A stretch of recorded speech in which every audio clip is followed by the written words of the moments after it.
Torej, dober večer, lepo pozdravljeni na Razliti tinti. Danes smo se zbrali zato, da ovekovečimo spomin na 30. obletnico prezgodne smrti Iva Štandekerja, ki verjamem, da ste ga mnogi tukaj tudi osebno poznali, jaz tega privilegija žal nisem imela. Bodo pa danes o njegovem delu spregovorili Robert Boteri, kreativni urednik Mladine, Dušan Kastelic, stripar in animator, in Zoran Smiljanić, stripar, ki pa so ga vsi imeli čast spoznati in tudi z njim sodelovati. No, za tiste, ki ga mogoče vseeno niste poznali, naj na kratko povzamem njegovo zgodbo. Torej, 22. avgusta 1961 se je rodil v Mariboru in 16. junija 1992 umrl v Sarajevu. Otroštvo je preživel v Pesnici pri Mariboru, v neposredni bližini Pesnice pri Mariboru je tudi med drugim poročal o bojih na Šentilju v času osamosvojitve Slovenije. Takrat se je uveljavil kot vojni poročevalec, kasneje potem veliko potoval še po Hrvaški in po Bosni in Hercegovini. Sicer pa je bil tudi prevajalec iz nemščine in angleščine pri Studia Humanitatis, med drugim je prevajal Freuda in Habermasa, v nemščino pa je prevajal tudi Žižkove tekste. Med drugim naj povem, da je Bernard Nežmah zapisal v posebni številki Mladine, ki je šla en teden po njegovi smrti: vsega dobrih 5 let med januarjem 1987 in junijem 1992, razen nekaj tekstov v Ekranu in Problemih, vse objavil v Mladini. V tako kratki periodi danes novinarji ostajajo začetniki. Ivo Štandeker je bil velikan že s prvim tekstom. Pri tem naj bi imel zelo strog kriterij pri člankih, namreč ta je bil ta, ve, o čem piše, je bilo zapisano. Pisal je samo o stvareh, ki jih je resnično tudi sam videl, in predvsem ni pisal o tistem, kar so mu predložili razni politični akterji. Ervin Hladnik-Milharčič ga je v dokumentarnem filmu Edvarda Žitnika Čas nevarnega življenja označil za velikega pripovedovalca. Ta dokumentarni film je sicer dostopen tudi v arhivu RTV Slovenija, tam veliko povejo o njegovem predvsem novinarskem delu, bolj malo o njegovem striparskem delu, o katerem bomo spregovorili danes. Smo pa danes, kot rečeno, tu zato, da se spomnimo pomembnosti njegovega dela za stripovsko sceno. Sama sem si ga drznila v napovedi tega dogodka poimenovati kar oče modernega slovenskega stripa, ravno zaradi tega, ker tisto, kar razumemo kot tisto veliko generacijo, ki je zaznamovala obdobje v 90-ih letih, je pravzaprav on povabil, da začne sodelovati pri Mladini in tam tudi objavljati stripe. Med drugim so takrat tudi sam je imel kar nekaj idej in nagnjenja, predvsem za satiro. Če samo tukaj le malo pogledamo in se spomnimo, kako je takole predložil. Zgoraj je napisal še smrtni list za Miloševića, in to naj bi bil osnovni pribor za smrt Slobodana Miloševića, vsebuje zdravniško dokumentacijo o nastopu smrti, ustrezne fotografije in navodila. Za naročila izven Slovenije je treba doplačati 2 lipi, za Kosovo 4 lipe. Tudi tako je včasih izgledalo v Mladini. Med drugim pa je na primer nastala tudi tale rubrika Kdo je kaj. Verjetno prepoznate ilustracije Tomaža Lavriča, ki ga danes žal ni z nami, ampak je njegovo delo bilo tudi precej povezano z Ivotom Štandekerjem. Tudi takole mislim, da ga lahko tukaj le prepoznate, kdo je namesto Tentena oziroma Tintina pristal na tej fotografiji oziroma na tej ilustraciji. No, to je pa še ena od njegovih tudi starih domislic.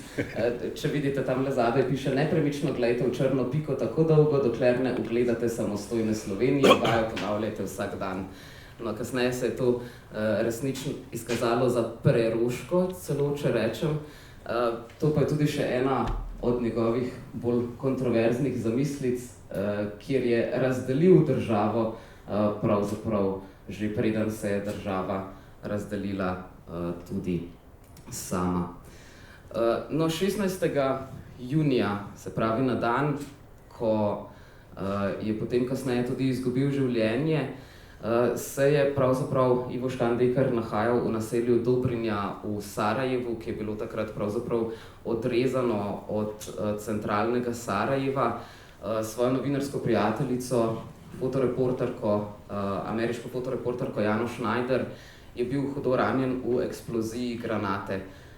Pravzaprav zgodilo se je tako, da sta šla pogledat bolnico, improvizirano bolnico, potem pa sta šla komaj 15 metrov stran od tistega bloka, da bi ujela pogled na hrib nad tem naseljem, kjer naj bi se videlo torej tanke.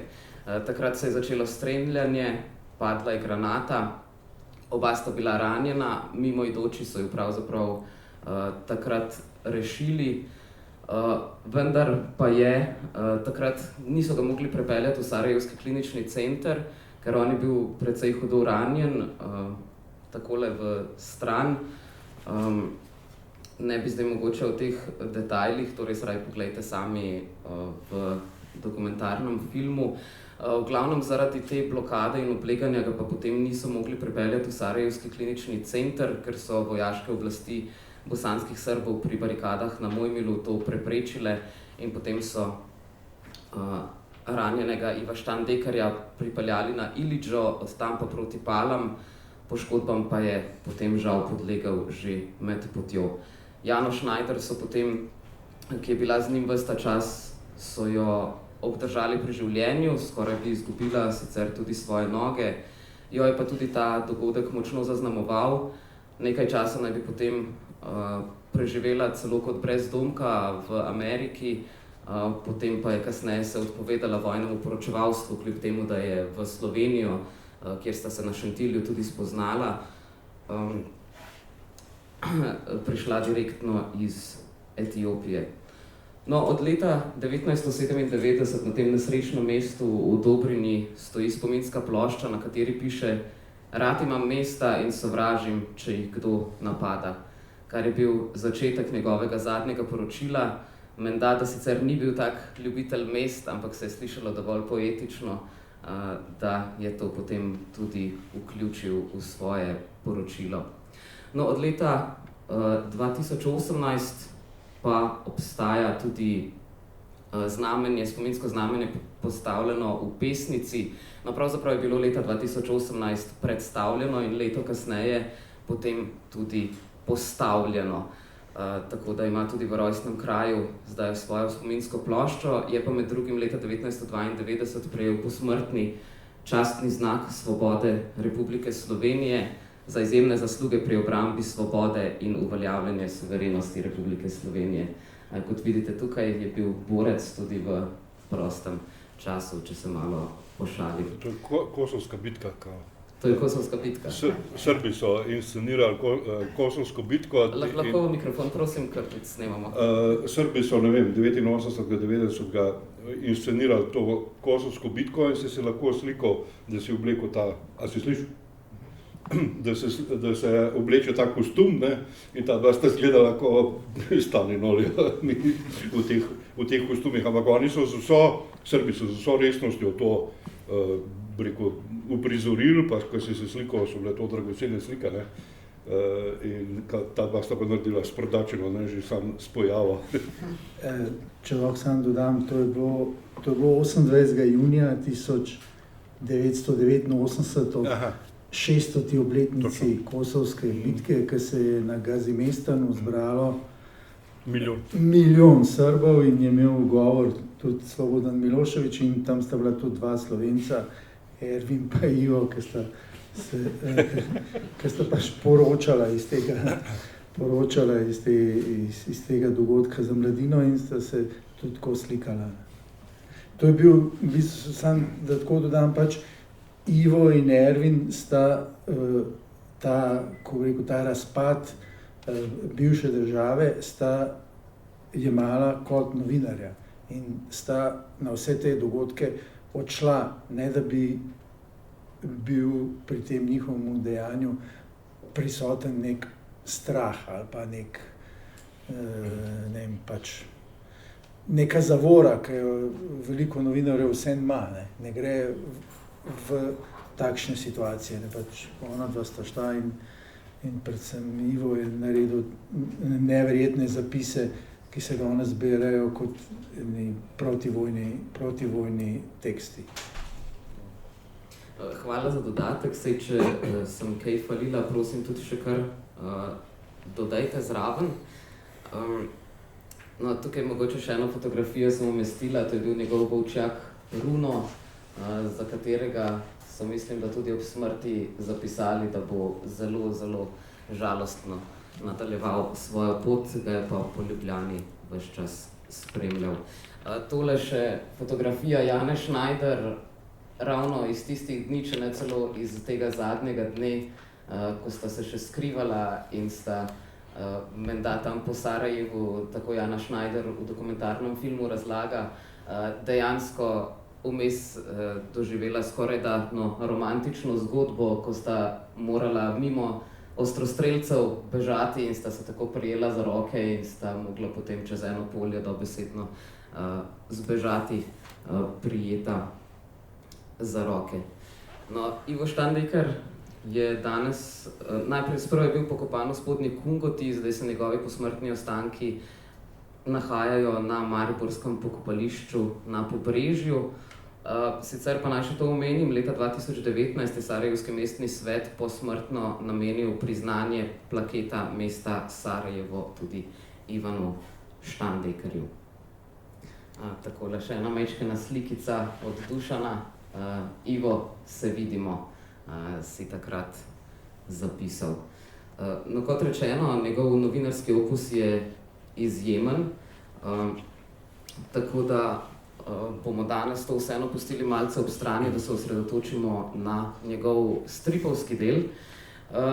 In pravzaprav bi začeli mogoče s tem, malo prej sem imela priložnost spoznati tudi gospoda Francija Zavrla, ki je danes z nami tukaj, in so me opozorili, da ste pravzaprav vi tisti, ki ste Ivota pripeljali na Mladino, oziroma zanima me, če bi mogoče lahko razložili, kako pravzaprav je prišlo do tega sodelovanja. Jaz sem star človek, Boter bo to vedel. Se pravi, človek se je kar pojavil, se mi zdi, prva manj, tako kot se je takrat dogajalo. Takrat smo vsi nastopili v enem filmu brez režiserja in vse, kar jaz o tem povedal, je, da je danes je nekaj, kar noben tukaj v dvorani po mojem ne ve. Danes je 34 let JBTZ-ja. Nihče tega se ne spomni. Mi govorimo o stripu, mi govorimo o Ivotu, mi govorimo o živih stareh. Razumete? Se pravi, prišel je človek, tako se je pojavil v legendi, in mi smo vsi bili v tej legendi in danes govorimo o njej. Tako si jaz spominjam, ni bilo, da sem ga jaz iskal. Se je tudi, ne vem, tudi Marcel v bistvu se je kar pojavil. Samo Boter je bil tukaj od nekdaj. A je tako? Bernard. Mislim, si malo poznaj prišel ti, Kako pa se ti spominjaš tega? Jaz se ne spominjam tako kot Francija, jaz se spominjam, da ko sem prišel na Mladino, je Ivo tam že bil. Ja, seveda, ki je prišel že prej. Ja, ki je tam že bil. In ne vem, mogoče Bernard ve, kako je prišel, ko on je bil pa pred nami vsemi. Bernard Nežmah, tudi dolgoletni sodelavec in urednik Mladine in človek, ki je poznal Ivota in ga rad. Tako ima fajle. Ja, jaz s temi biografskimi momenti ne bi, ampak bi pa rekel o eni izmed Ivotovi lastnosti, ki je pa najbolj še edinstvena. Ivo je prišel na Mladino, bi rekel, ne iz šole. On skratka ni dal ne FDV-ja, ne novinarstva, ne pisal ni prej. In to je danes handicap, danes takih primerov ne poznamo. Imel je pa eno silno sposobnost, to, da je bil na svojem področju, to je nemščina, je bil pač za materin jezik, nekaj malega študiral tudi sociologije, In bil je odprt. In on je bil človek, si je izmišljaval žanre, karkoli je naredil, da tako rekoč vsaka njegovo pisanje, to ustvarjanje je bil svojski žanr. Imel je srečo, da je bil takrat Boteri ob njem, ki je bil dojemljiv za to. Če pogledamo danes, lepa boste najdeli na nobenem mediju začetnika, ki bi upustil razvijati njegov žanr. In to je bilo pravzaprav nekaj, kar je daje krila tudi vsem ostalim. Jaz se spomnim ene drobne zgodbe, prva slovenska vlada, ki je bila takrat najhitreje postavljena, seveda, sem nekje na letu v moji četrti, da bo imel Peterle, bo bral, bo imel pridigo premašiti. In jaz bi, če bi se tega lotil, bi se lotil predvsej strupeno, ampak signaliziram Ivotu, sem rekel, Ivo, glej, tam ne bo Peterle.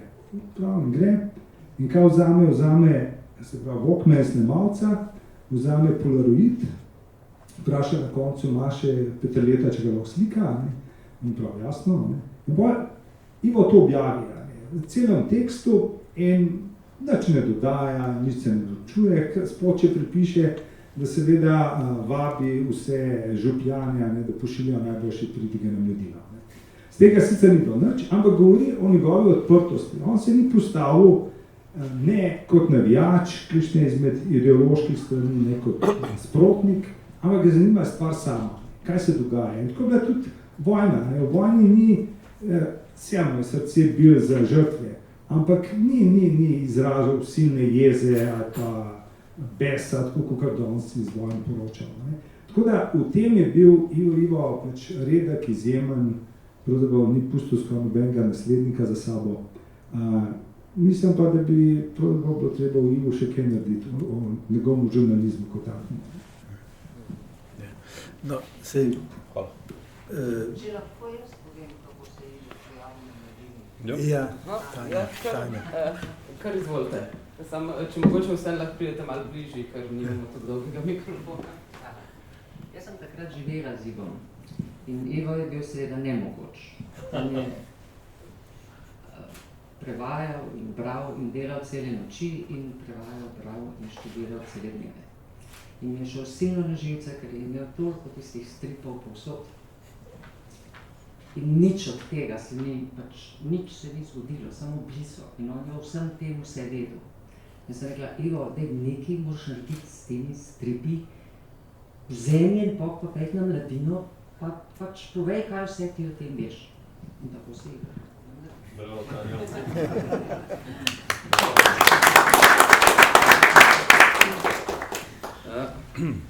Hvala. Če ima kdo vmes še kaj za pripomniti, kar prosim, lepo dvignite roko. Bi pa mogoče se zdaj dotaknila njegove stripovske rubrike 20. stoletje in pravzaprav citirala Bernarda Nežmaha iz posebne številke Mladine, iz te posmrtne. In sicer je o stripovski rubriki 20. stoletje zapisal: takrat, ko ga je pisal, nisem v tem nizanju tekstov videl smisla. Isto sta mi rekla tudi Franci in Robert.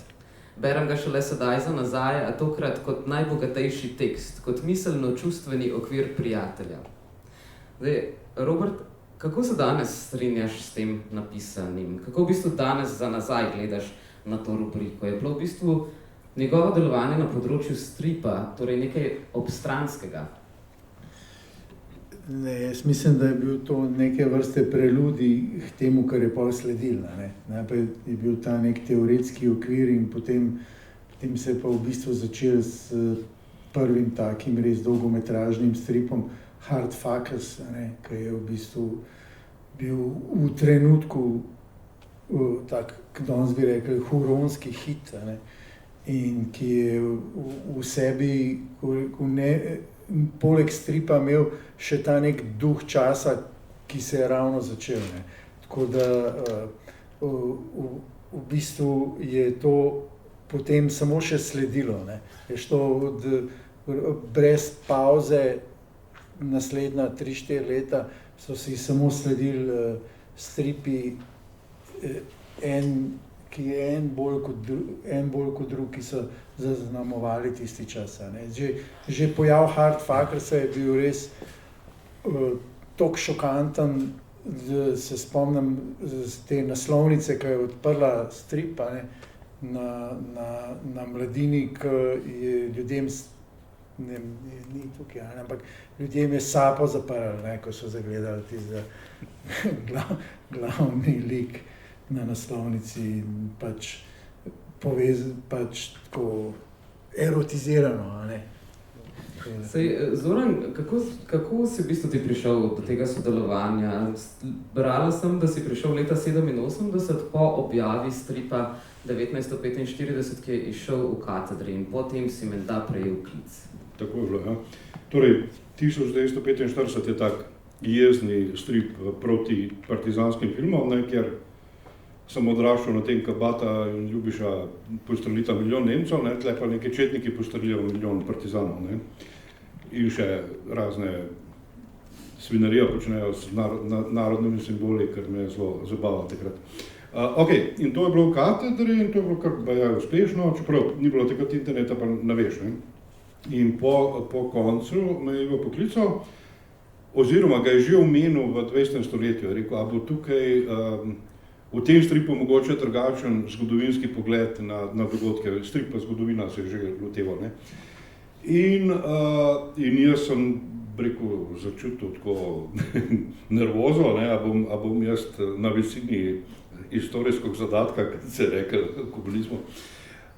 In potem se je to, se pravi, odvrtel ta strip do konca in me Ivo poklical in rekel, da je to njemu zelo všeč in če bi jaz delal strip za Mladino. In sem rekel, ja. In potem me je povabil na kosilo, ker so bila stanja na Povšetovi z ženo in vem, da so bile ribje pačke, mislim, da ne, Tanja. Ja. In potem se je meni Marija pokazala, ne, on je, torej najprej je hotel, da povem, kaj bi delal, ne, kakšno temo in sem jaz prišel do tega, da bi delal tako politično perverzijo, travestijo, kjer bi se zadeve dogajale 1 leto vnaprej in bi vključil vse, kar mi pade na pamet najbolj groznega in svinjskega v politiki in se je izkazalo, da še ni bilo dosti, da je realnost še hujša bila. Ta prvo kosilo pri Ivo, to je bilo nepozabno, ne, iz 2 razlogov. Prvič je imel to klet polno stripov, ki jih jaz nisem poznal, on jih je nabavil v Gradcu, nemške, ne, in to je bilo, mislim, to so bili stripi za odrasle, ne, zgodbe kot filmi, kot resne, ne, ni bilo tisto Miki Muster pa neki Trprt, ne, neke otročarije ali pa komercialno, ampak taki resni politični ali pa tako stripi, ne, in to me je on posvojil in to sem jaz prebiral in tolmačil in tako naprej, ne. Drugo je bilo pa to, da sem začel v tej kleti blazno kihati. Tako da nisem mogel gledati, nisem se začel zasuzil, ne, in pol nismo vedeli zakaj in čez mesece se je skazalo, da sem alergičen na pasjo dlako na tega runota, ne, ki je najhujši in mislim, toliko so mi solze tekle, pa to, kar sem kihal, da enostavno nisem teh stripov videl, sem pošpricel. Skratka, tako se je začel, on je pri stripih je zelo sodeloval, ampak ni vseljeval svojega mnenja, ni kako bi rekel, diktiral, kakšen je bo strip, ne, ampak je pustil meni in vsakem od avtorjev, ne se sam odloča, ne, zelo dobro je analiziral, zelo pronicljive, njegove te analize so bile legendarne, ne, mislim, vsak se je počutil kot kralj, ko mu Ivo vzel tiste stripe v roko. Mi smo bili mulci, so 25 let stari, nismo vedeli, ki imamo rit, ki imamo glavo, ne. Ampak pa se je ustvarila ta neki ta krog, neka ta skupina, ki je en bolj provokativen strip od drugega. Tekmovali smo med sabo in včasih smo bili res že malo tumač. Ampak je bilo zabavno, ne, in v bistvu mimogrede smo pa delali nekaj čisto novega, kar v Sloveniji ali pa v Jugoslaviji takrat še ni bilo, ne, ta angažiran strip, politično provokativen, seksualno ekspliciten, nasilja je bilo dosti politike in nekega, rekel, neke resnobnosti, ne pa tudi zajbancije, seveda. In to je Ivo, kako bi rekel, ni on to naredil, ne, on je znal izbrati te avtorje, ki so to imeli v sebi, je prepoznal in jih je znal spodbujati, ne, tako da smo kar garali, kar se trudili biti čim boljši in nam dal tudi ta prave, kako bi rekel, vzore. In to je bilo, jaz sem pa v teh artworkih se delal, ne vem, 4-5 let, ne, ker sem se res smatral. Ni bilo interneta ali pa karkoli sem mogel iz Kranja vsak, ne vem, nedeljo zvečer narediti strip, se usesti v avto, odpeljati na Ljubljano na tiskarno, tam je Ivo čakal, ne, tako malo nervozno zbiri, ne. In v vseh letih, ko je bil še ta način oddajanja, nisem nikoli po snegu, ledu, on je zmeri bil tam v tiskarni ob 1-2 po noč, ne, pregledal, dal to, da se posname in je šel strip med ljudi. Pa bi rekel, da je torej tvoje sodelovanje z Mladino oziroma z Ivotom pravzaprav bilo tisto, ki je povzročilo, da danes lahko, kot smo prej ugotavljali, si eden od 3 v Sloveniji, ki živite izključno od stripa. Da. Kratko in jedrnato. No, Dušan, enako vprašanje bi pravzaprav postavila tudi tebi. Torej, na kakšen način si pa ti prišel zraven? Zoran je takrat verjetno že bil, ne? Ja, Zoran je takrat že objavljal. Mene je pa, jaz sem prišel pa preko Tomaža Lavriča. Tomaž Lavrič je takrat že bil, neka zvezda tam, že tudi to diarejo je že narisal. In s Tomažem smo bila midva sošolca v srednji šoli. Sicer smo hodili v paralelko, ampak smo bila takrat že precej v povezavi, nekaj celo srednješolska stripovska revija, smo se trudili delati pa takšne stvari. No in takrat me je Tomo pač povabil zraven in jaz kot mulj sem si želel, da bi delal stripe, ko bom odrastel. In takrat sem ogromno risal, ogromno nekih stripov sem imel narisanih, ampak nič ni bilo objavljeno. Takrat nisem nič, v Sloveniji ni nobena revija, takrat stripa objavljala. Nekaj sem objavil dol v Srbiji, pa nekaj dol v Sarajevu, v Sloveniji pa nič. No in tako se je potem kar naenkrat pokazala šansa pri tej Mladini, ne. Ampak pri Mladini se je seveda bilo treba prilagoditi. Mladina je bila taka zelo provokativna, politična revija, ne, tako kot ste rekli.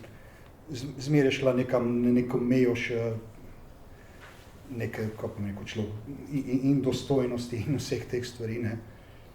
Jaz sem pa v bistvu prej take lepe stripe risal, ne. Mene so potem pri Mladini se me čisto pokvarili. Potem sem pa začel tekmovati pa sodelovati s takimi, kot je Zoran, ne. In no in tam, potem so ratali recimo ta strip Partizani, no, ki sem ga zadnjič po, ne vem, 30 letih spet pogledal, ne. Ker zdaj smo dobili neko dotacijo Jaka in bo menda šel kot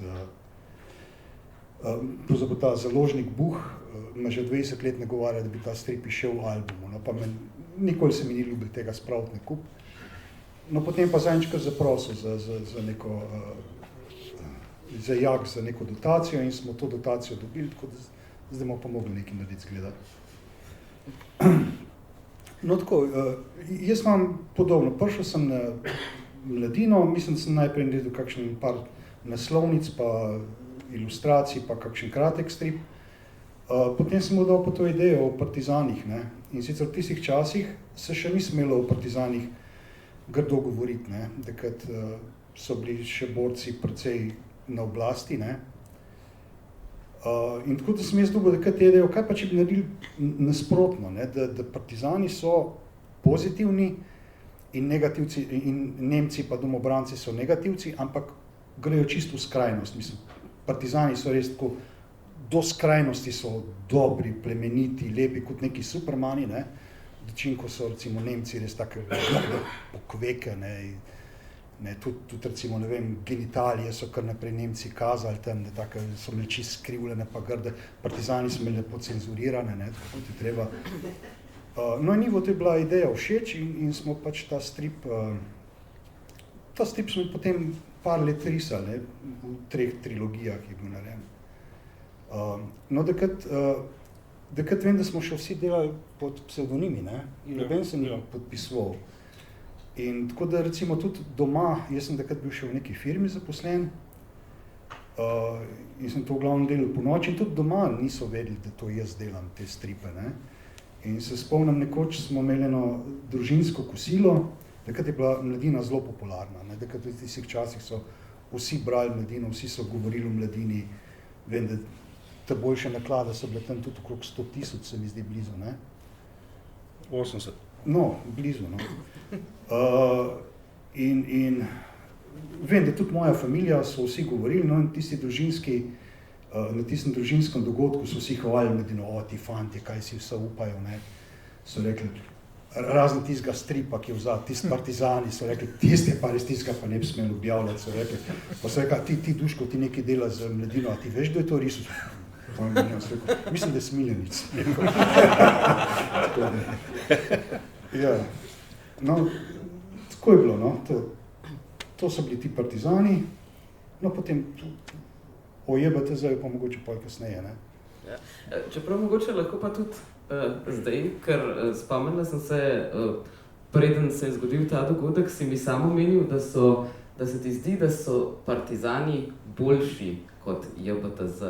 Pa me zanima, zakaj so se ti zdeli boljši, glede na to, da, če se ne motim, na naslovnici piše, da je Franci Zavrl rekel, da gre za verjetno najboljšo pripoved o tem dogodku, ki je bila kadarkoli izdana, in to naj bi bila prav ta strip. Aha, o JBTZ-ju. Ja. Kaj pa vem, zdaj, tale afero JBTZ sem naredil tako malo pod prisilo, no. Takrat se spomnim, ko je Franci prišel iz Zagorja, mislim iz zapora, ko so ga spustili iz zapora, so mu tam na Mladini naredili neko žurko in takrat so nama s Tomotom naročili neke plakate, ne, naredimo neke serijo plakatov, mislim, da 7-8 plakatov, križev pot Francija Zavrla. No in tisti plakati so bili potem en takšen lokalni hit, vsi so se smejali, pa so rekli, lej, iz tega bi pa fajn strip rato, ne. In potem so najprej seveda Tomotu rekli, naj ga nariše, pa Tomo je bil takrat že taka velika zvezda, pa rekel, jaz se s tem ne bom obadil. Potem so pa mene začeli, ne, da bi ga jaz risal, in jaz sem se pa tudi upiral, ne. Samo Ivo se je že kar odločil, da bom tu jaz delal, in če se Ivo odločil, se ni dal, ne. Tako da jaz še sploh nisem pristal na to, da bom jaz ta strip risal, ko je začel Ivo že objavljati napovednika tega stripa o Mladini, in sicer je pisal, Kastelič že riše nov strip za Mladino, in je dal iz te slike, z teh plakatov noter, kao da to nastaja, ne. Ti plakati so bili pa o tem, kako se je Franci Zavrl junaško držal v zaporu, ne, kako ni popustil pritiskom, pa tako, ne. Tudi zelo zabavno. Ja, tako. Ja, tisti plakati, no, tako da sem jaz potem, vem, da sem bil, ko sem zvedel, da bom jaz risal ta strip, ne, sem bil zlih na morju, ne, in sem rekel, ok, fanti, ampak ta strip ne bo čist tak, kot ste se vi predstavljali, ne, ker so si predstavljali, da bo to en strip o junaških mladcih iz Mladine, ne, ki se borijo proti Udbi, pa tako, ne, pa sem rekel, ne, sem rekel, zdaj bo pa obratno, tle bojo pa Udbovci te glavni, ne, pa bojo ti mladci iz Mladine bojo negativci, ki hočejo razbiti Jugoslavijo, ne, pa vsi liki bojo zelo grdi bom narisal, ne, Franci, ve. In no, sem se tako zelo potrudil, so bili zelo grdi vsi, pa zelo tako, tako da je bil strip malo drugačen, no. Ampak bil je pa v bistvu narejen precej na prisilo, no, se pravim, da kad sem še jaz delal v neki firmi in cel dan sem delal, potem sem prišel domov in potem sem imel še familijo, pa otroke, potem sem po noč tudi delal ta strip in potem sem ga končal tam nekje v 2-3 po noč, pa šel v avto, v Katrco, pa sem se pripeljal v Ljubljano, kjer je tako, kot je povedal Ivo, zmer čakal tam sred noči ob 3 po noč, da sem mu te stripe predbal, ne.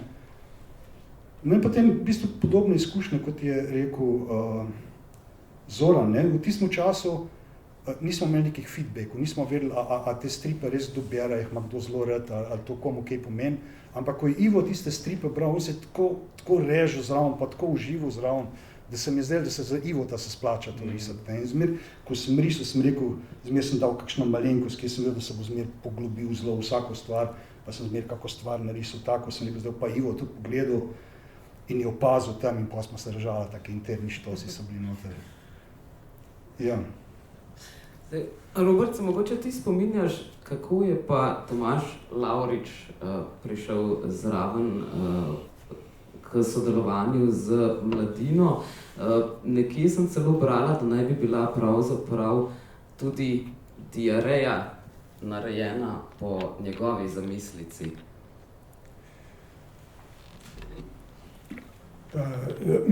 Zdaj, legenda pravi, da je pač prišel prvič na mladino, pa nekako ni še srečal Ivota, srečal nekoga drugega, nekaj je nosil okrog in pač prvič ni bilo, obisk ni bil uspešen ta prvič. In pa šele, ko se je povezal z Ivotom, sta nekako skupaj prišla, on je že imel neke skice od tega Možicla, ki bi komentiral dogajanja in sta potem nekako skupaj naredila evolucijo tega v nekaj bolj enostavnega, da je nastalo potem to, kar je diareja, ki je v bistvu ena črta in vsakokratni komentar potem. Je pa Tomo res, kot je rekel že Duško, on je en tak biser, ki ga v bistvu vidiš, ko vidiš, kaj je naredil, drugače v vsakdanjem življenju ga ne vidiš.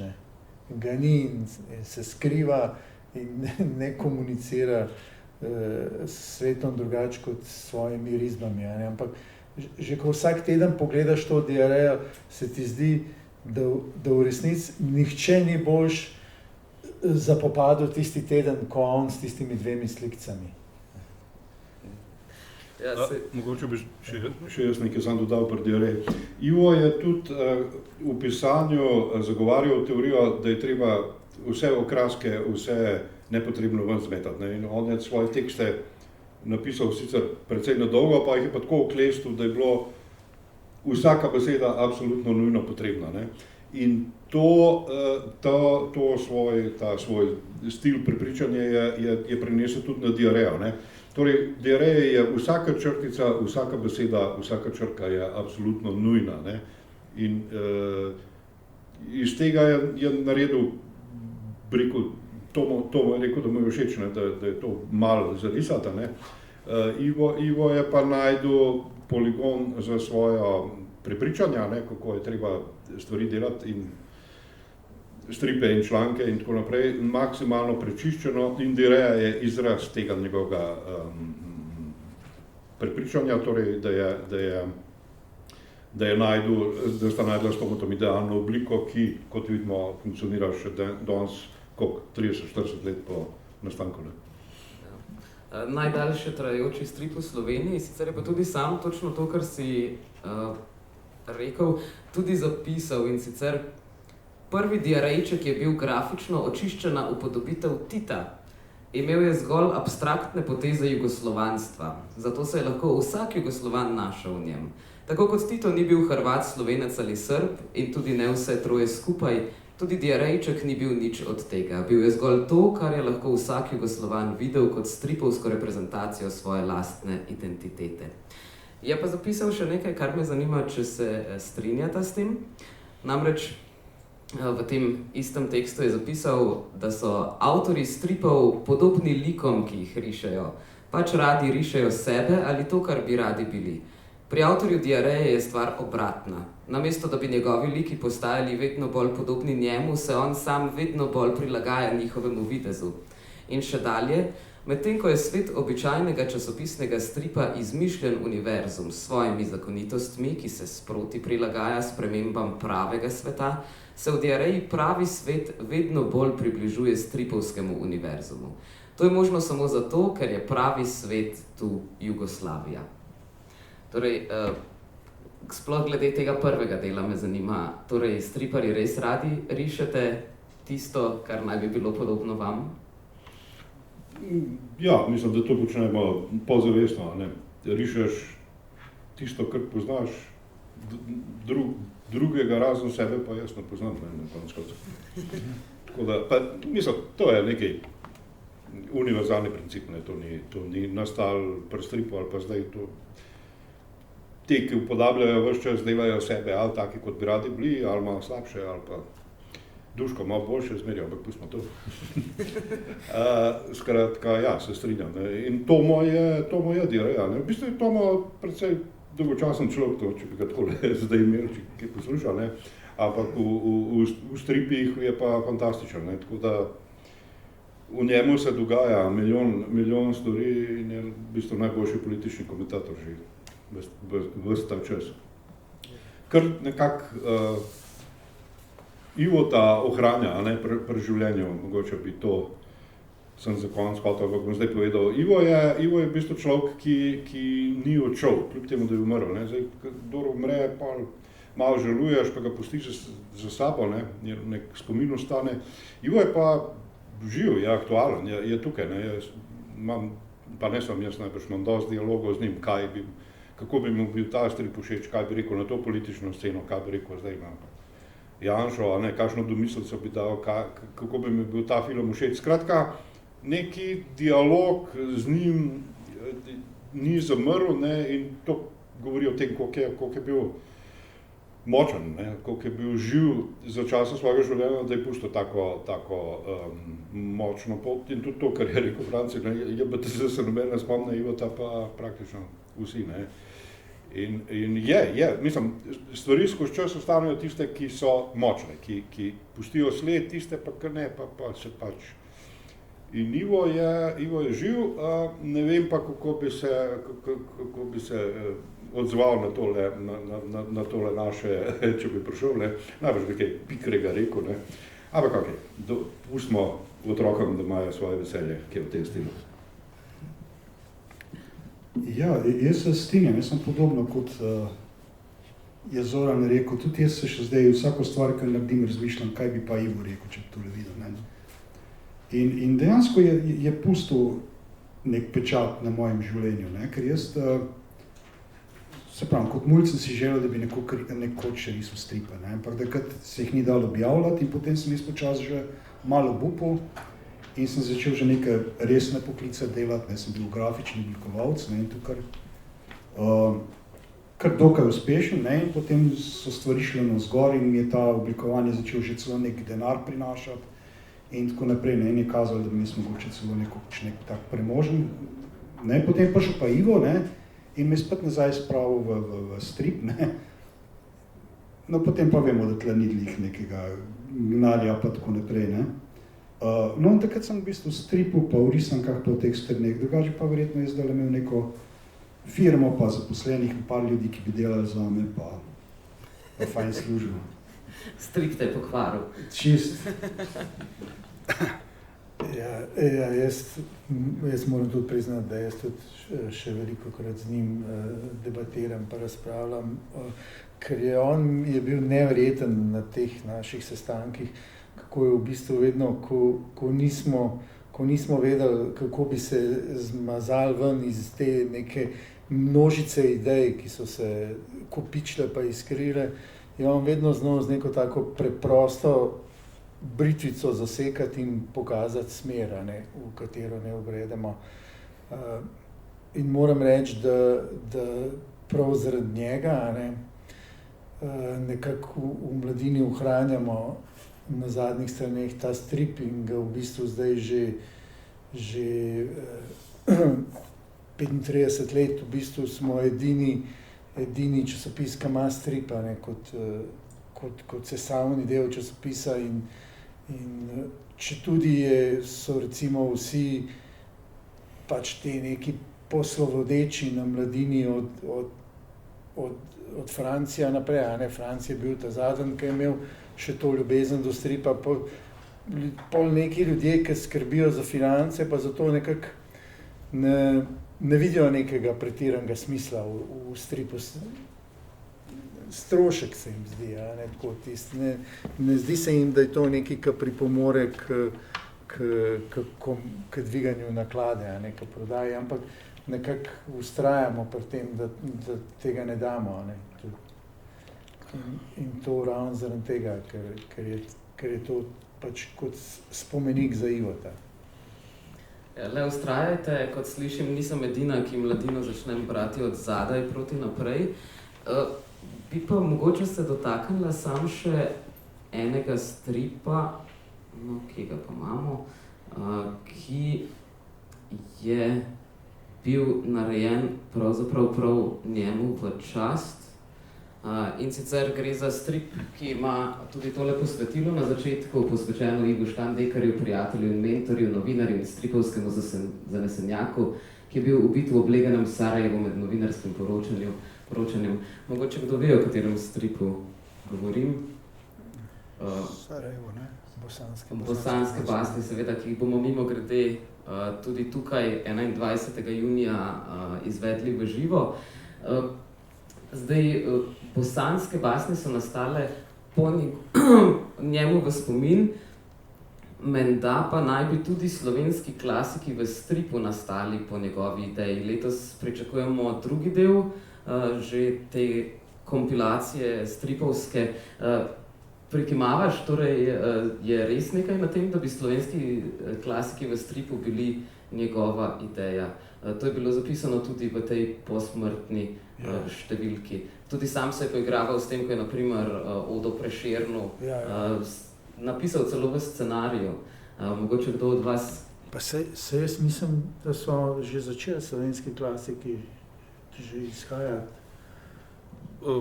Daj. Takrat, ko si ti narisal tiste Mokor cvetoče. Prešerna. Ja. Mislim, da je bilo to malo pol. Ne vem, a sta to pol po njegovem tvojem prihodu. Jaz sem to naredil po prvih Hardfackersi, torej 88 nekje. Ampak še dokaj je bil Ivo živ. Ja, seveda. Ja. Ivo pa Tomo, mislim, da sta to nekako scomprala skupaj.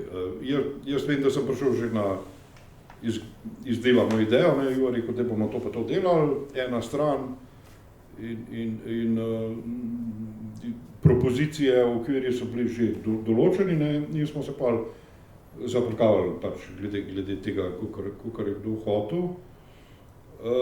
Ne vem zdaj, mislim, da sta skupaj nekako s Tomo tam to lansirala kot diarejo.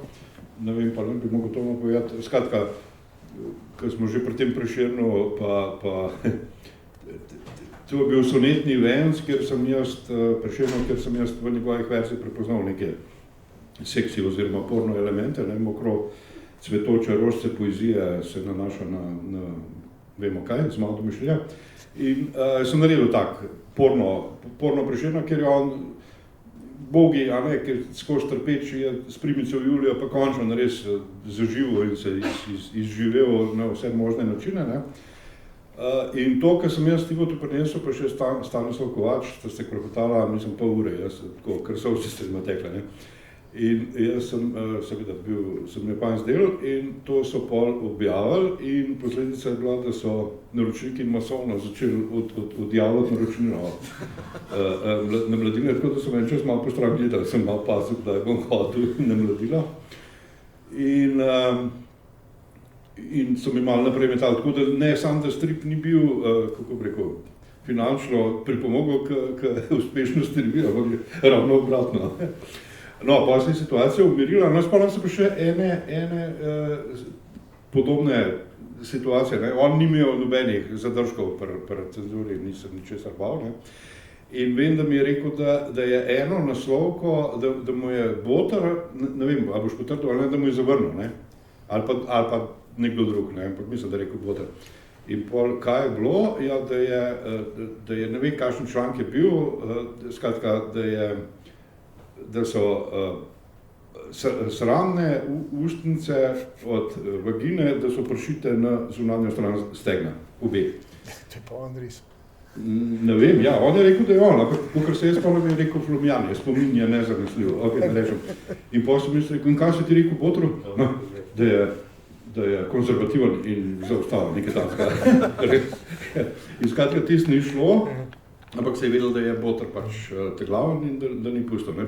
Mislim, da je bilo to relativno malo po tem Prešernu, ne, da zdaj pa je dosti, ne, tudi Mladina je rekla, ne.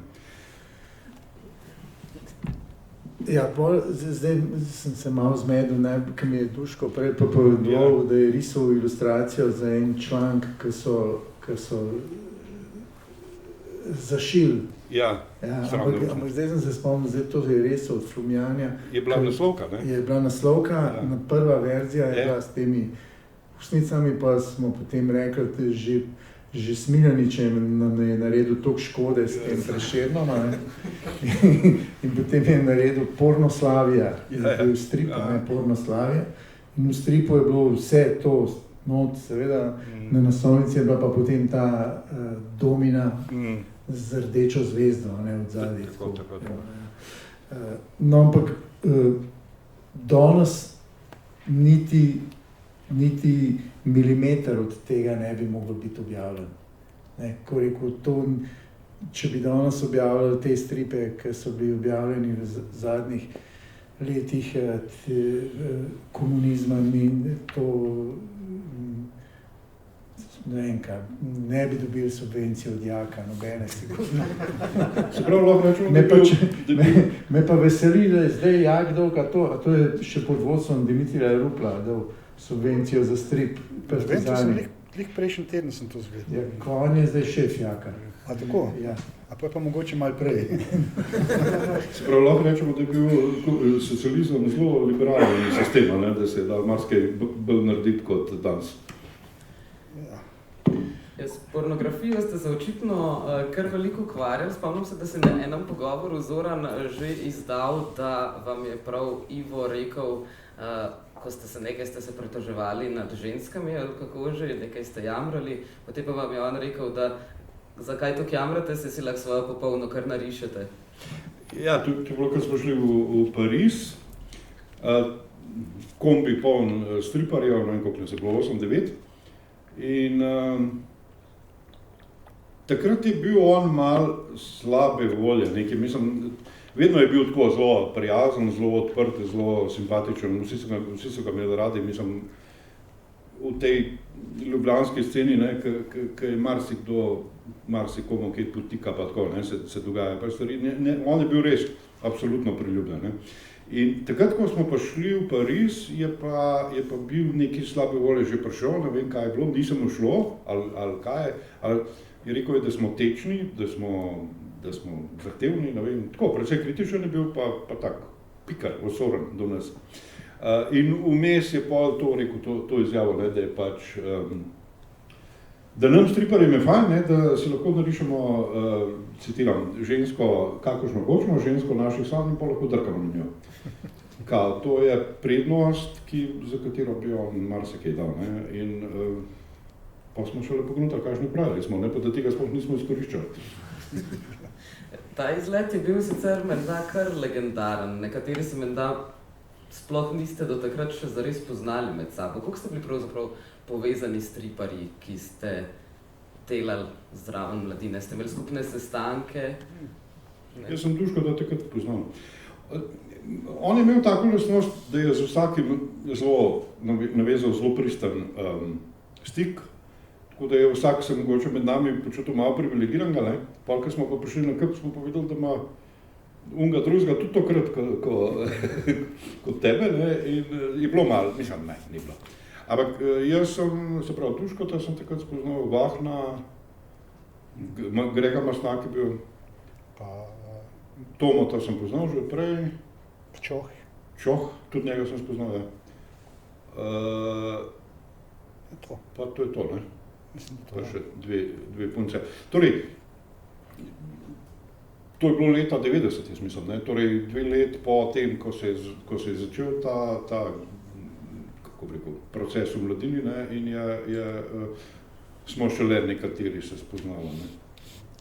Pa je bilo res tako, kot je na tem stripu, ki je nastal po tem izletu v Pariz? Ja. Tukaj smo dobili kot nalogo, glede na to, da je Mladina takrat plačala ta izlet, smo dobili pač nalogo, da mi moramo pa zdaj za Mladino narisati ta strip. Nam v stripu je bilo tako, da je, kot vidite, veliko avtorjev, mi smo se mešali, smo se celo iste mislim, da... V isti sliki več... Ja, avtorjev, celo več avtorjev, se mi zdi, ne vem... Čeprav una skoraj Tomo, vsem ja, ta je Tomo, ta veliko sem jaz naredil, Ne, vsako sliko je nekdo drug naredil, ja. In kot vidite, smo se pač zafrkavali en z drugega, ne, recimo, ne vem, Tomo je tukaj, recimo, mene narisal s to Titovko gor, to naj bi bil jaz tak debel, ker je rekel, da sem jaz debel, ne. Sebe pa naredil kot tazga herojskega tam vzadi, ne. Jaz sem pa tukaj spod obratno, vidite, tukaj spod sem pa sam sebe tam vzad narisal kot tazga herojskega, Tomo ta sem pa tam v kotu naredil kot tazga bajseka, ne. No tako, v bistvu smo bolj en drugega zafrkavali, se strip drugače ni imel neke velike literarne vrednosti. Ampak je bilo pa zabavno delati, no. Ja. Tak joint venture. Ja. Kaj pa potem ste pa enkrat šli še skupaj menda v Angolem? To so sama midva šla, Ivo pa jaz, ne. To je enkrat se pojavil, pa rekel, gre v Angolem, ušit, ne, pa moram narediti toliko naprej.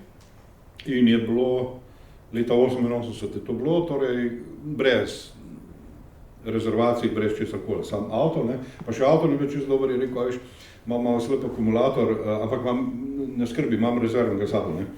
In jaz pol vzamem še, ne vem, liter ali dva enega šnopca in se vozva po Franciji in pol nekako zgrešiva ta predor Mont Blanc, pa greva gor po hribu, februar je bil. In pol greva gor in mislila, to je neki kot Vršiča, ne, prej slej bo dol, pa bomo v Franciji, pa smo rešeni, ne. In to noč pada, greva gor, čez dali manjša cesta, mislim, možja, nikjer nobenega, začne sneg padati, še pada sneg, pol sneg to pada, da ni avto šel več naprej, ne nazaj, pa je avto crknil. In pa so bilo res tako, malo že zaskrbljeno, ne, tako da sem jaz neki koče, sem tam kar trkal, pa mislim, če nam bo kdo kaj pomagal, rešil, mislim, nič nismo mogli, ne. In pol je on rekel, dajmo tako, bom jaz dal akumulator ven, pa noga noter, pa bo probal avto cink, pa greva nazaj, ne, okej. In ne, ni šlo tako, je rekel, da bo priklopil akumulator na stare, ne. In pol sva nekako avto spravila dol in akumulator, ta rezerven je bil priklopljen na stari in skozi odprto okno, skozi katerega je padel meni sneg v naročje, so šli kabli in jaz sem držal akumulator v naročju in tako so vozila, ne. In pol, ker je bilo zelo mrz, sem jaz fajn tankal in sem padel skup. In sem se zjutraj zbudil z akumulatorjem še vedno v naročju preko dol, ko ni več padel sneg, ne, ko je bilo to, ne. A smo prišla, ja, v redu. Sem ravno izvedel, kje je Mont Blanc, pa šla čez Mont Blanc in čez, ne vem, par ur smo v Angolemu, ne, v redu. In pa jaz spet zaspim in se zbudim v Angolemu, spet on pride, mislim, res je bil čarovnik, ne, pride. Dobil sem sobo, vse je zasedeno, ampak eno sobo sem dobil za naju in mala soba in vse je v redu, ne. Torej, tam je, rekel je, da je tista gora, čarobna gora, ne, po Tomasu Mannu, ko smo šla, ne vem, nekjera je bila, nekaj, ampak ne bom nikoli pozabil, ne, te noči, ker sem vozil. Torej, v Angolemu sva videla moje junake, moje striparje, ne, nabavila sva kup stripov, on je napisal pa en fantastičen članek, kjer je že napovedal trende in to je bilo to, ne, tako da je bilo tako nepozabno potovanje zadnje, ne, tako tudi 20, 27, 28 sem bil star, ne. Ja, jaz bi, smo že pri tem Parizu eno anekdoto povedal, no, ki je taka zelo zanimiva. In sicer Ivo nas je peljal na Eiffelov stolp in tam smo v Eiffelov stolp, mislim, da v prvem nadstropju je bil pa nek lift, da se lahko naprej peljal in smo čakali tam, da bo ta lift pripeljal in tam je bila neka skupina Nemcev. Taki, mislim, so bili mogli bi neko navijaško društvo ali ne vem, ali so bili neka mesarska šola in taki zelo veliki, močni, debeli so bili pa strašno glasni, pa zelo agresivni in so peli tiste nemške pesmi in vsem je šlo zelo na živce, no, tiste. Mi smo čakali, da bo ta lift prišel dol in oni vpijejo, pa se derajo, pa so bili agresivni in kar naenkrat se Ivo postavi tam pred njih, pa jih tako gleda in potem da tako roko gor reče, hoj, Hitler, se zadere, ko kreme v glasa. Cel cel Eiffelov stolp se je ustavil, vsi so gledali, tisti Nemci so sam gledali, jaz sem gledal, kam bi zbežal, sem bil zdaj se bojo tepli. In potem tisti Nemci nekaj časa gledali, tako se mi zdaj so razmišljali, bi rekli nazaj, kaj je in potem so pa kar naenkrat tako čisto blizu tja v Ivota, tako čist centimeter pred nosom, so se mu drli nam, pa kaj pa švajne, pa prav taka grozeča izkušnja. Ivo pa tako nedolžno stoji tam pred njim prav. Nič sprechen Sie Deutsch, nič sprechen Sie Deutsch. Tako da, recimo, to je bila taka, da ker Ivo, tako, kot vidite, malo izgledal, tako kot en tak piflerček, ne, kot en tak Woody Allen, ne, ampak v bistvu je bil en tak adrenalinski frik to zgleda. Ja, no, tam mi je dal kar straha, no. Ja. Zdaj smo slišali kar nekaj znanih imen, tudi Lavrič je v svojem poročilu Ivotu ob 20. obletnici njegove smrti poročal, poleg tega, kaj se dogaja z vami tremi, še o Gregu Mastnaku, Iztoku Sitarju, Gorazdu Vahnu, Milanu Eriču, Zvonku Čohu, Romeu Štraklu. Je koga mogoče še pozabil od teh, ki sem jih naštela? Ivo je kar nekaj Hrvatov pripeljal. Helena Klakočar, ki je bila malo pred Hardpackersi, potem neki Milan Trenc, ki je prišel v Ameriko, pa so po njegovi, ne po stripu, po slikanci, so naredili to Noč v muzeju, ne. So ga okoli prinesel nekaj 10,000 je dobo, ne, drugič bilo me pa naredil, ne vem kaj, pa še Flumjani, pa še mogoče kdo, ne vem, zdaj teh treh se spomnim. Spomnim se tega Trenca tudi zato, ker sem jaz moral pisati v slovenščini z njegovo pisavo vsak teden, tik preden je šlo, in Ivo je to prevedel in sem jaz te oblačke prazne, ne vem kako, sem pisal s peresom, ki sem ga pomakal vsak teden, ne. In pa je še Ivo prišel s tistim psom in sem bil ves paničen in slabe volje, ne, in sem mi je tekel z nosa in sem pisal tisto. Ampak, okej, to je, teh treh se spomnim. Štrakl je torej naredil točno o polnoči nekaj strip, ki je parafraza ene fotke, ki je Nemc nekega Žida, tik preden ga ustreli, je vojak JLA, ne, ki ustreli, ne vem, civila in se spet znorel, bo to povedal. In kljub temu, da je bil Romeo Štrakl avtor tega, ne vem, je bil podpisan ali ne, je šel Ivo kot urednik rade volje na policijo, na ta informativni pogovor, ker so ga zaradi tega poklicali in je pač to branil, kakor je vedel, pa znal, nismo bili tako nesposobni, kako bi rekel, kaj artikulirati, kaj pametnega. On je pa imel, mislim, on je že vedel, on je že razmišljal 5 korakov naprej, kaj se lahko zgodi in kaj bo, kako bo reagiral. Tako da je šel čist mirno tja in neke pač splošne trditve dal, da mu niso mogli načeti, da je to neka umetnost ali karkoli. Kdaj pa se je pravzaprav nehalo to sodelovanje z tujimi avtorji, mogoče za časa osamosvojitve? Če se mogoče spomniš? Spomnim se, mogoče se vam spomnim, hotel sem pripomniti to, kar je rekel Zoran, da je šel Ivo na policijo na zaslišanje v zvezi s tem stripom točno v polnoči, zato ker je v bistvu poanta stripa je bila, se pa dogaja se, mislim, objavlja se v Mladini leta 1989, ne. Poanta stripa je pa, da jugoslovanska, ta JNA, ne, vojska, se v nekem trenutku obrne proti lastnemu ljudstvu in napade lastno ljudstvo, ne. In takrat so znoreli zaradi tega, ker pač JNA je ljudska, ne, in ne bo napadla lastni narod, ne.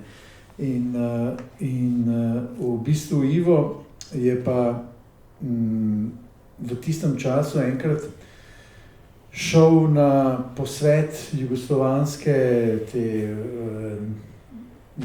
te vojske, kjer so oni hoteli predstaviti, kako se njih v Sloveniji napada, kako Mladina od njih piše Ne, skratka, napadi na JNA, oni so izdali neko knjigo, ker so prešteli vse napade na JLA. In Ivo je šel pa na to srečanje, ker so oni to govorili, ne, in je rekel temu oficirju, ki je vodil tam propaganda, mu je rekel, da on pa popolnoma razume njih, a ne, kako se počutijo, ko jih napadajo, a ne, ker nas mladino tudi skozi napadajo, a ne, in smo nekako mi objektivno smo v bistvu v isti poziciji, a ne, v isti situaciji, ne, in tako jih je razorožil, ne, tako da so v bistvu vedeli so, da tukaj nekaj ni v redu, ampak so se nekako morali strinjati, ker bilo pa je še celo tako, da ni šel sam. Mislim, da je šla cela delegacija mladine na to, da je bil še Miha Zadnikar, pa še eni, tako prvo 4-5 jih je šlo tja, da so jim dali podrško, ne, tem vojske. Zdaj tisto, kar si me pa prej vprašala, ne, kako se je pa končalo to sodelovanje z temi drugimi avtorji, ja, ker se je država skrčila, ne, so se meje vzpostavile, tudi potem so začeli, tudi sama tematika se je potem tudi nekako skrčila. Mislim, da je bil še ta zadnji, je bil ta trend, ko on je imel, njegov strip se je dogajal takrat nekje okrog te prve vojne v Kuvajt, Irak, ne, to je leto 91, ne, takrat se to objavlja. Ta vzhodno traja. Ja, tako, ja. In pač s tem fantom Flumjanjem smo še sodelovali do tega stripa o Alan Fordu, o Jovanki, pa o Titu, pa se je za njim zgubila sled, ne. Tako da tudi ta, mislim, ko je napisal knjigo o Alan Fordu, ta beograjski Lazar Džamić. Lazar, ja. Je tudi dolgo časa ga neuspešno iskal, pa ga je potem na koncu našel s podobno usodo kot Jana Schneidera, ne, tako da v resnici se pol ni nič več spomnil, kako je to bilo, ko je risal ta strip. Je pa sigurno tudi ta strip Alan Ford v Jugoslaviji je bil vsaj scenaristično Ivotovo delo, ne. Če se za trenutek še vrnemo k stripu Točno v polnoči, Romeo Štrakl, ki danes žal ni uspel priti, mi je poslal takole kar cel scenarij, kako naj bi to nekoč izgledalo. Se pravi, maja 1988 poslal nekaj osnutkov za naslovnice Mladine. 19. maja 1988 me pokliče Ivo Štandekar z Mladine, ker so mu naslovnice všeč, vendar bi rabil strip v takem stilu risbe. 22. maja 1988 sva se z Ivotom dobila in se pogovarjala o temi stripa. Bilo je malo časa za izdelavo, na hitro sva določila število strani in tudi snov, o kateri naj bi bilo v stripu govora. 23. maja 1988. Cel dan, vzel sem dopust v službi, delam na prvi uvodni strani stripa Točno v polnoči. Proti večeru je bila stran gotova. 27. maja odposlal 27. maja odposlal prve 4 strani stripa. Strip sem podpisal s psevdonimom Oemor. 6. junija dokončal še preostale 4 strani in strip odposlal. 8. junija govorila sva z Ivom, strip mu je všeč in bo objavljen, vendar z nekaj samocenzure. 10. junija je šla Mladina številka 23, objavljen prvi del stripa in potem 17. junija drugi del, 24. junija tretji del stripa Točno o polnoči. Nekaj dni po izidu zadnjega nadaljevanja stripa me pokliče Ivo in opozori na zaplete okrog stripa. Dogovorila sva se, da prevzame avtorstvo nad vsebino in zagovarjanje stripa. Sledili so zapleti okrog stripa, bilo je objavljenih nekaj tekstov v časopisih in strip je bil tudi ena od tem oddaje Tednik na TV. 22. februarja naslednje leto so se stvari pomirile z objavo članka v Delu, se pravi pol leta kasneje. 27. junija 1991 se je ob 2:45 začela vojna v Sloveniji. Začelo se uresničevati to, kar je strip napovedal že pred 3 leti. To je leta 1993 Romeo Štrakl zapisal, da se ne bi pozabilo. In potem je to seveda skeniral. Tukaj so še, tako so izgledali storyboardi oziroma zgodborisi za ta strip, ki so se tudi pošiljali gor in dol. Na obisk so prišli tudi gostje, ki jih je zanimala usposobljenost naših enot in seveda tudi oborožitev, potem prihod tanka, pa potem še nadaljevanje, kako naj bo tipografska pisava izgledala in kako potem tukaj že vidimo na združenih taktičnih vajah, udeleženci ne uporabljajo pravih nabojev, potem pa vidimo nekoga že mrtvega. Dobre zadetke v tem primeru ugotavljajo sodniki, ki tukaj stoji. To je ta slika, ne? To je prav ta slika. To je prav ta slika, kaj je ta na tleh. Lahko samo mikrofon. To je prav ta slika, ne? Z desne strani, ko je pač ta na tleh pa ga strela. To ni bilo samo na TV tedniku, to je bilo po celi Jugoslaviji, so imeli proteste in prišli so tudi iz hrvaške televizije, so naredili tudi en tak prispevek o tem, kako se, ko Mladina še celo v stripih napada JNA in ironija je bila v tem, da je to delal celo urednik zunanje politične redakcije na hrvaški televiziji in gospod sicer, ki je pozneje izgubil službo po zamenjavi oblasti in je pač nekako prinesla usoda to, da je prišel v Ljubljano in je kot neke vrste begunc potem v Ljubljani živel in je potem tudi prišel enkrat do Mladine in nekako skesano priznal, da mogoče tista oddaja mu pa ni bila ravno nekaj, kar bi ponovil. Ampak takrat je bilo v bistvu, če se samo malo predstavljamo, ko je prej Franci rekel, da je pred 34 leti na današnji dan se zgodila aretacija. Ta strip je bil očitno objavljen, tudi jaz sem to pozabil, je bil objavljen, se pravi, 10 dni po aretaciji Janeza Janše. Se pravi, v tistem najbolj naelektrenem obdobju, ko se ni vedel, a bo vojska uresničila svoje napovedi in bo se začele aretacije v Sloveniji, ker 3 dni po Janši so aretirali Tasiča, pa pol Borštnerja, pa je čez en teden skoraj sledila aretacija Zavrla. Se pravi, v tistem času je Ivo pač objavil ta strip in je res tukaj. On nam je v bistvu tudi v tistih trenutkih tudi na nek način s to svojo,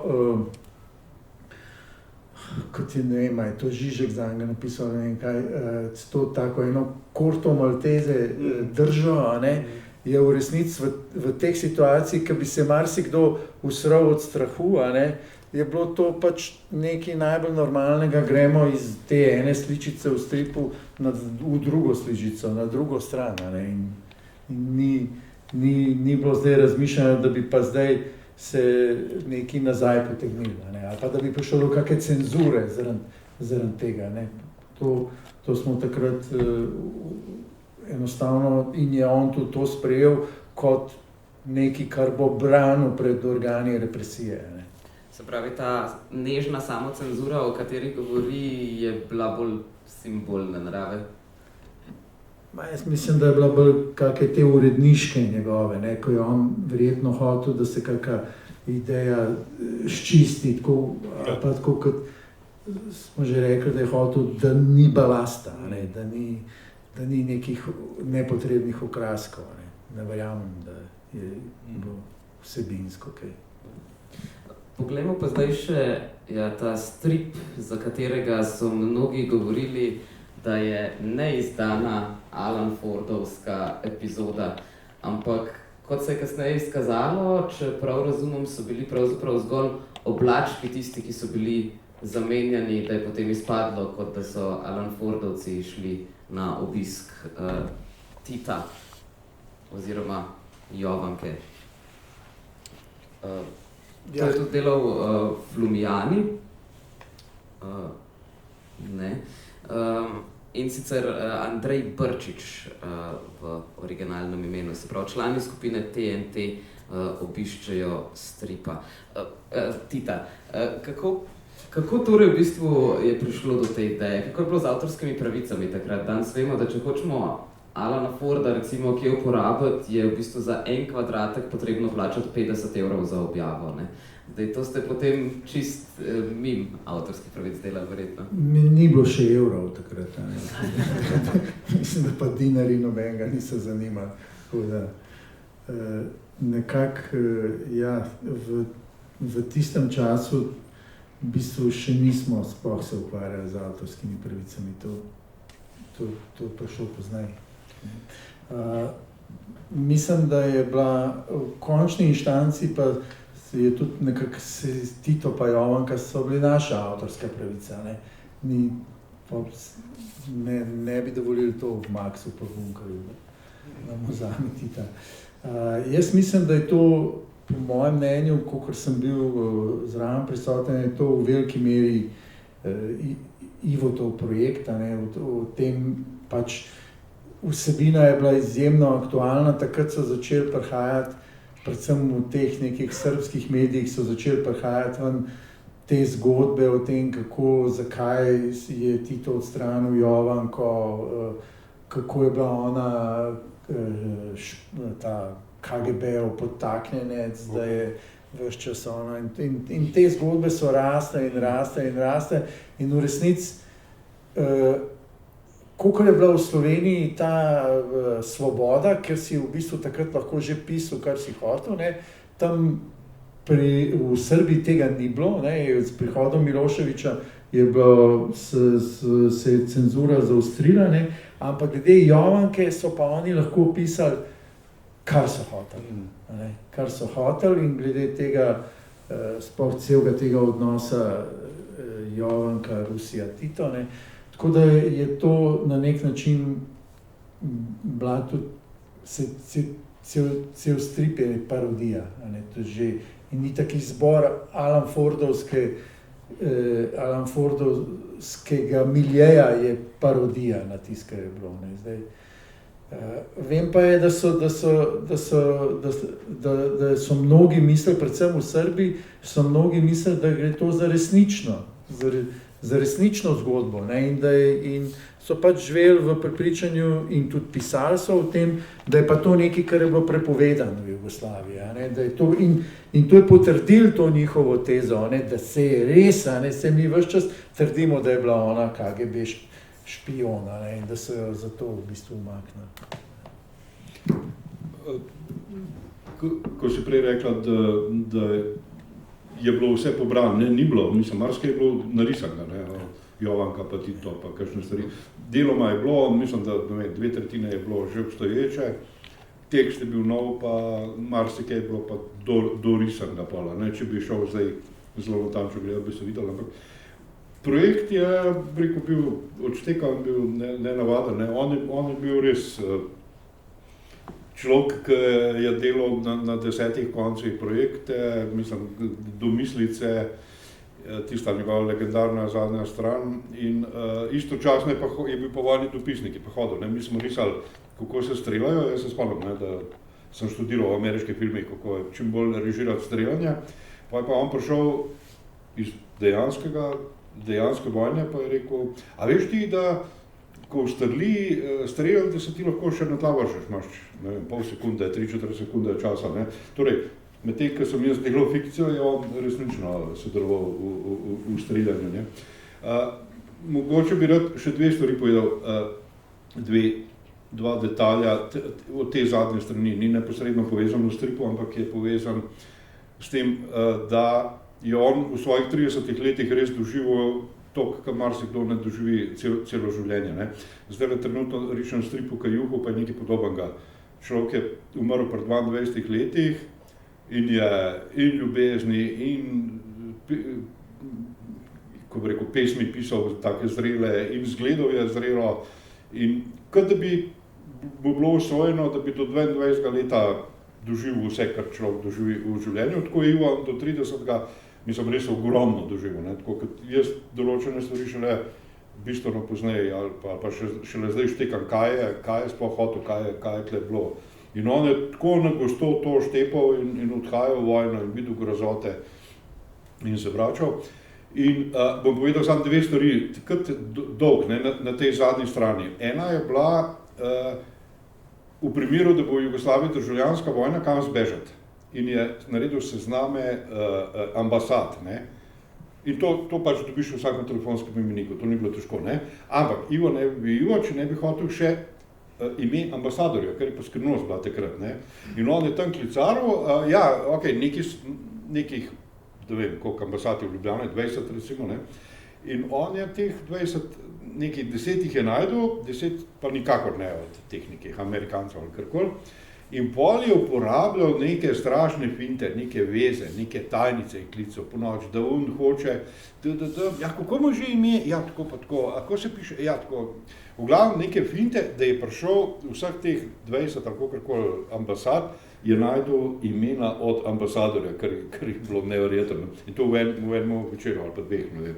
Je rekel, da mislim, to bi je pravo, ali jaz sem vsak gledal. Druga, ker sem si jo zapomnil, ne, je bila pa, pisal je v nekem lokalnem mogocu iz pesnice pri Mariboru, torej nekdo, ki je imamo njegovo, neki komunist, stari borc, ki je pač zelo močen, ne, in je napisal brez pardona, mislim, to pa to je delal, tak pa tak je, mislim, tako zelo, ne čustveno, ampak zelo brez milosti ga je pohodil, ne, in mislim, da je on v neki družinski, jim naredil dosti krivice, ne, v tej družinski sceni, mama je bila samohranilka, ne, in je obračunal s tipom, mislim, on je bil kot kralj na Betajnovi, ne, v 80-ih so komunisti bili še nedotakljivi, ne, borci. In to so brali tam v Mariboru in okoli in vsi so vedeli, za katerega tipa gre, mislim, napisal je ime in priimek. In jaz nisem mogel verjeti, mislim, da je človek opravil, rekel pri svojih, ne vem, 27 z neko družinsko krivico, ne, kad da bo vedel, da je njegov čas omejen, ne. In mami sem poznaj to rekel, kako, ja, je rekla, on je bil res barabal, ne, sicer je bil malo prehudo, Ivo pa grdo je pisal, mislim, malo prehudo napisal, ne, ampak je vse po pravici, ne, in je, kako bi rekel, mislim, niso samo te ideje, ne, ampak je tudi zelo življenjsko, zelo, mislim, na vseh področjih je bil aktiven in na vseh področjih je delal te neverjetne projekte, kar šele čez leta bilo jasno, kaj se pravzaprav tukaj dogajalo. In še vedno je misterij, ne. Smo mogoče zdaj, ko se počasi približujemo koncu, pozabili še na kak odmeven strip iz tega obdobja. Se mogoče spomnite še kakšnega. Našteli smo jih že kar malo morje, ampak vseeno se mogoče najde še kakšen. Mogoče Duško, da med JBTZ, da se je to zgodilo. Ja. Ja, bila ena tak dogodek, no, ker takrat, ko sem jaz zvedel, da je Ivo umrl, sem ga jaz ravno Ivo risal v stripu v aferi JBTZ, ne. In je bila tudi taka zelo taka travmatična izkušnja, no, ker, kot sem že prej rekel, sem se zelo trudil, da sem v stripu risal vsaj tiste z mladine, zelo grde, ne, pa takšne, ne, jaz sem nekaj zelo še posebej grdo risal Ivota, pa mislim, sem še tistega njegovega runota neki, da bo je neko rep spul, neki tazga, pa sem vedel, sem rekel, bo Ivo prišel v Sarajevo, bo videl tole, kako sem runotu ven spul v strip, ne, pa bo jezen, ne. No in kad sem pa potem zvedel, to je bila taka dost traumatična izkušnja, no. No in tudi potem, mislim, mene je to precej zasnovalno, mislim, tako zaznamovali in tudi par tednov kasneje sem precej zbolel, tako da sem potem naslednjih par mesecev preživel v bolnic in ta afera JBTZ ni bila v mladini nikoli dokončana, ne, ta strip je bil takrat sicer, ja, presekan, sicer je takrat potem nehiter neko risbo narisal Gorazd Vahnka, da se je nekako to nekako zaključili, ampak šele potem, par let kasneje, ko je ta strip prišel v albumu, sem dodal še par strani, ki v bistvu v Mladini niso bile objavljene. Ne? Zdaj, mogoče samo še vprašanje za konec. Ko danes, na primer, beremo tekste o tem obdobju, se veliko govori o Mladininem krogu, kjer sta predvsem omenjena vidva, Tomaž Lavrič, včasih pa tudi malo širše tudi nekateri ostali. Ampak, a ste ta termin mogoče sami sploh uporabljali, ali je to nekaj, kar je potem nastalo šele retrospektivno ob razmisleku o tem obdobju, ki je vendarle močno zaznamovalo stripovsko sceno in pravzaprav brez vas, tako imenovanega Mladininega kroga, v resnici v 90-ih razen strip burgerja, verjetno domačega stripa sploh ne bi poznali? Nismo, mislim, takrat so se stvari dogajale, pa se nismo ukvarjali s tem, kako bi označevali sami sebe. Pa na koncu koncev to je bilo Ivotovo delo, ne? Tako da ni bilo te refleksije. Ni pa imel kakega skrivnega ljubkovalnega imena za vas? Naslovnega stripa, ko smo se vrnili iz Pariza, je bil, kaj že, izpovedi lažnivih Mladininih kljubcev. Ali nekaj takega, ne vem, izpovedi. Lažnivi Mladinini kljubci je nekaj izraz, ki ga je skoval, ampak nisem nekaj prijel, pa ni, ne vem. Tudi ta krog Mladine, ne vem, če je, ne. Ravno, ne vem. Ja, jaz ga ne uporabljam. Ne, mislim, da je to pol kasneje prišlo, no. To je verjetno neka aluzija na tisti zagrebški kvadrat, ker so bili takrat neki avtori, ne, potem smo mi kao v Ljubljani neki delali, ne. Drugače se pa ne spomnim, da takrat niso, ki je začuvali, ne. Ne, se mislim, mi v bistvu smo se tudi zelo malo poznali, pa zelo malo družili. V bistvu, takrat, ko smo šli v Pariz, drugače smo se pa mogoče še dvakrat videli v tistem času. Pa nič več, vsak je bolj za sebe delal, Ivo je bil pa komunikacija med nami, ne. Torej, klasični stripovski profil zaprtega striparja doma, ki dela predvsem ob slabi luči v nočnih urah. Osamljeni, frustrirani, asocialni, zoprni, bili in ostali. Ima mogoče kdo iz publike še kak komentar, kako anekdoto, kakšno vprašanje? Bernard, bi še kaj dodal? Jaz se spomnim, da je bilo tudi risal. Ko sem se jaz mislil, pa sem rubriko knjige spremenil take kratke 4 tekste, smo rabili naslov, mislim, karikaturo. To se z Ivotom zamenil sem rekel, glej, daj narediti najbolj atipično za bralca. In potem je naredil Supermana, ki na eni njujorški stolpnici na vrhu bere knjigo. Ampak ta ista Mladina je brez kančka bolečine v srcu, čez čas to karikaturo stran vrgla, pa je zamenjala z nečim drugim. A to ni Ivo narisal, to je Tomo narisal, ne? Ja, to bo ta, mislim, Ivotova ideja. Ja. Še kakšna anekdota, ki smo jo pozabili izpustiti, to tudi za vas 3 veljače, mogoče še ste se česa spomnili? Ja, jaz se spomnim, kot je rekel Zoki, on je hotel osebno to nadzorovati v tiskarni postopek, kako gre to v tisk, ne. In ker smo mi ta pojem deadline smo raztegnili do zgodnjih jutranjih ur, bi on moral enkrat prinesti, je bil strip ali nek material, ne vem, pač v tiskarno, to je ljudska pravica, to je zdaj pravna fakulteta. No in vhod je bil nek vratar, ki pa je pol ob neki uri po noč nekam zginil, ne, in tega vratarja pol ni bilo, lahko tudi 1 uro, lahko tudi 2 uri nisi mogel not, ne, in je pač Ivo, ne vem, če imate pred očmi, kako izgleda ta stavba ljudske pravice, to je zraven onega kanarčka od Dnevnika, to so tako te ene ven šteleče opeke, ne, tako tisti. No, skratka, on je preplezal po žlebu do teh opek in potem po teh opekah do, ne vem, 3. nadstropja, kjer je bilo okno odprto in je zlezel not in potem čez neke hodnike tam do tiskarne, da je prišel, ker vratar je nekje spal. pravi, ni imel samo raztegljivega uma, ampak tudi zelo gibčno telo. Vem pa, da smo ga vsi pol vprašali, kaj si pa z Runo tam naredil? A je šel tudi on s tabo gor, tako skrivnostno je pol to. Skratka, danes bi bilo zelo zanimivo vedeti, kaj bi delal, do kam bi prišel. Jaz ne vem, bi ostal tle v Sloveniji, mislim, da je imel že odprta vrata za ven, ne. Po vojni bi sigurno, jugoslovanski bi sigurno kaj poskusil zunaj kaj početi, pisal je že za tuje časopise, ameriške, mislim, da nekaj. Ampak tega nam ni dano zvedeti.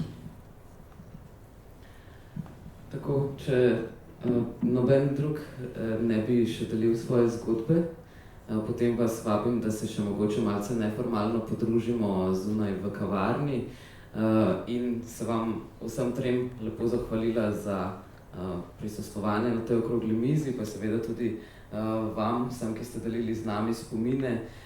Vsekakor se bomo nanj še pogosto spomnili, vsekakor jaz sem osebno hvaležna, da je vas pripeljal k Mladini, zaradi tega, da sem lahko še kaj drugega kot Miki Mustra brala.